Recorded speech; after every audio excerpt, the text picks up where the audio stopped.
Do you want to speak English with confidence but feel shy to start? You are not alone, and today is a great day to begin.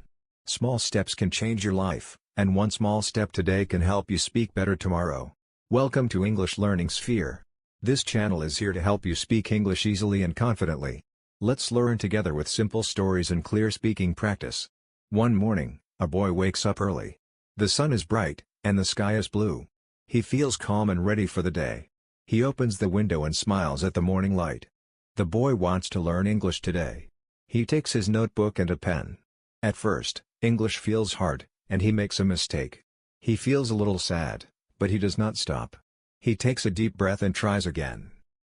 The boy reads one short sentence and then one more. He speaks the words out loud. His voice is soft, but clear. After some time, he learns a new word. He smiles because he learned something new today. The boy feels proud of himself because small steps help him grow. He knows that learning every day is the key to success.